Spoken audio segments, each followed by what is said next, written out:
Hello everyone, Mr. My Machine 8 here, and today we have the Green Goblin buildable figure. Now I got this early from Kohl's, so if you have a Kohl's around you, I might want to check that out if I were you, because they also had the Spider-Man there.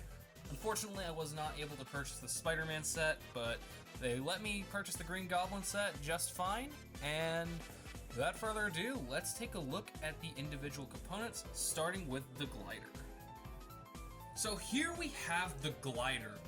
Now the glider is a really great build of the set, and as someone who a little bit ago wanted to try to make a UCS style Green Goblin glider, but I just never had the time to design it, I'd say this is pretty good. It has no stand, but it's fairly accurate to the source material.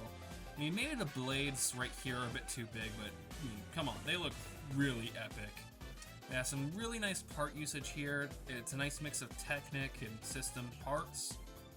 If you go around back here, you have these pumpkin bombs, which I feel like they should have been orange, but instead you get them in gold here, which I'll circle back to this in a little bit, but this is actually a really good way to source this part. It only comes in one set cheaper than this, and even then that one only had one in it, I believe. So you get two of them in this set, and that's pretty good, but we'll look at that in a little bit. Now, the glider itself has 4 flame pieces at the back, and as you can see, but that'll do it for the glider. I gotta say, I really love the glider. So let's move on to the Goblin himself. So here we have the Green Goblin. And I've got to say, out of all of the construction figures, like the Ant-Man, Spider-Man, the Iron Man, I'd say this is the best out of the bunch.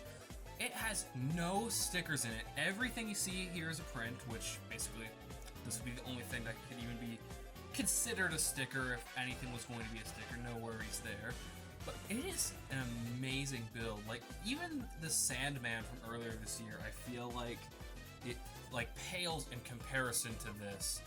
It's so great from nearly every angle. The only problem I'd say is the back being fairly flat, but I mean, most of the time you're going to be holding it from the back, or you're not really going to see it from the back, so it's basically fine.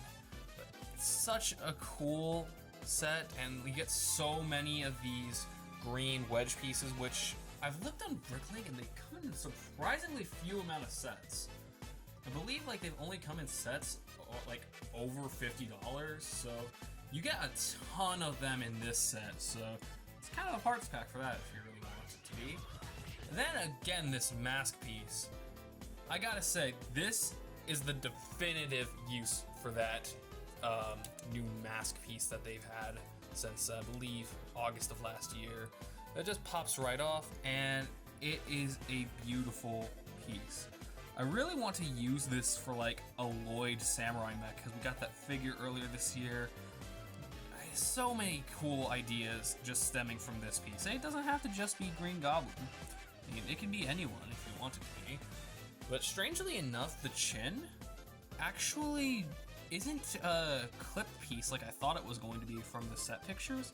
It's actually on this mixel joint here. So you can kind of have the chin go almost any way you want, which is kind of strange, but you can have it like that if you really wanted to, but I recommend it like that. The ears do move a bit when you use it, but overall it's not that big of a problem. And the fingers are the same ones we've been getting for the past, I guess, year and a half. So nothing really new there, except for this is the only set that they come in green, so that's pretty good. It's about the same articulation as every other one of those figures. Elbows, you have the shoulder pad things. The legs are very, very posable. The only issue I've had with the legs is when I tried to sit him down to see how posable he was. These pieces tend to pop off like crazy just because of the way the hips are built. On the bottom he has Technic pins so you can attach the glider. But yeah, it is a really solid figure. And surprisingly not tedious given how many of these 1x1 dots tiles there are. It is such a good set. But let's move on and show you what he looks like on his glider. So here he is on his glider, and I gotta say, he looks so imposing on this thing. Like his feet just. So here he is on his glider, and I've gotta say, this is one of the most imposing Lego models I've ever seen. Like, just in the way Lego got his hips to stand with these ball joint pieces on his feet, he just looks so psychotic, and you get a little bit of hip movement right here because it's used the CCBS brick pieces to attach the hips to the torso. Really crazy building techniques that they've used here. I honestly questioned it at first because I was like, why couldn't they just use a Technic pin? But this is why they couldn't just use a Technic pin. You can really see how much he starts to lean forward on the side here. Like, it's so cool, and something that the the minifigure just can't really accomplish, which I wish that there was a way to do that, but sadly there is not. But it is such a great figure. You can snap the pumpkin bombs off right here, just attach them right there, and all of a sudden he has a pumpkin bomb.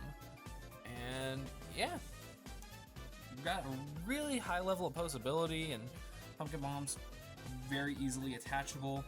But maybe you're not into these construction figures. Maybe you just don't like them, which is completely understandable, to each their own. But this set actually has a couple of exclusive parts aside from the mask that you might be interested in just for your private collection. So maybe the construction figures from Marvel aren't really your thing. I completely understand that. I personally believe that there could have been better slots used for the $30 price points, as this set is $35. But there's no denying that we got some unique parts from this lineup of sets. For instance, we have this green shoulder armor piece, which is exclusive to this set, not in the piece itself, but in the color green. You can only imagine what people would do with that. You can make a green Hero Factory or Bionicle with that. Really great parts in this set so far. You have these great wing element pieces from Technic. At least they look like wings to me, which kind of probably because they're wings in the set. Not exclusive to the set itself. However, they are exclusive to the fact that they are in purple here, which they have never appeared in purple in any other set before now. So, purple's a pretty cool color to get parts in, I'd say. It's a nice accent color, or maybe even a full-on color if you really want it to be. Also get this Donkey Kong mouthpiece in purple for the first time. I say that like this is a long-standing part. We literally just got it last summer. But it is a pretty useful part, I'd say. I think you could probably use it for like the bumper of a car or something like that. Maybe like a Joker vehicle. I don't know. Something like that. And then we also have this green finger. Or should I say green thumb. Oh, brother, this guy stinks!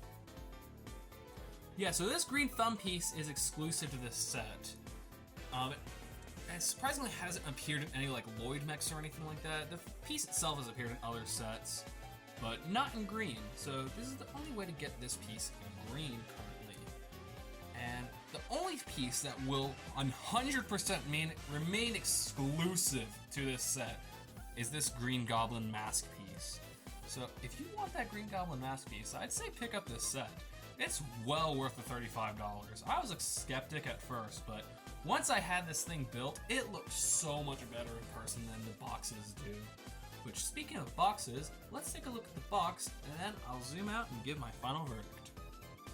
And here we have the box of the set, and I gotta say, the box of the set, it's alright. You have that Spider-Man No Way Home art used on the final battle, and you have a little bit of the bridge here, which, yeah, I guess it makes sense. It's a nice box, but I feel like the render they chose for Green Goblin really doesn't do this set justice. On the top here, you have the mask piece shown off fully in the 1:1 scale.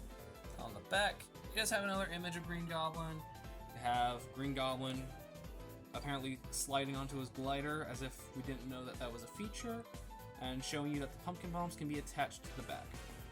really nothing too crazy about this. I would showcase the instructions, but the instructions literally are nothing to write home about. They're the same white instructions we've been getting, not even any advertisements in the back, but that'll probably do it for the box segment. Now let's zoom out and I'll give you my final verdict. Look at little Goblin Jr. Gonna cry?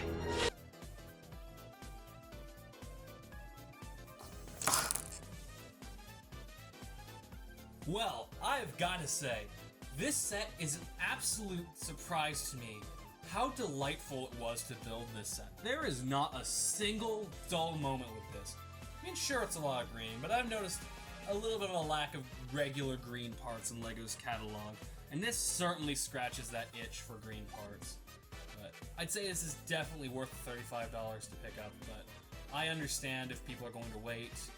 As much as I hate to say it, this set's gonna be a shelf warmer. Most of those construction figures are shelf warmers, except for the Iron Man, which even that one was a shelf warmer. But that's basically it for this video.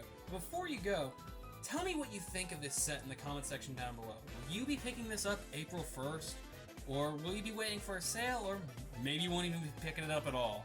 I'd love to hear your comments about this set in the comment section down below. And it would mean the world if you could like and subscribe, as only 3% of you are actually subscribed to Mr. My Machine 8. And subscribing is the best way to keep finding my videos in your algorithm. Well, that'll do it, and I'll see you all in the next one. Bye!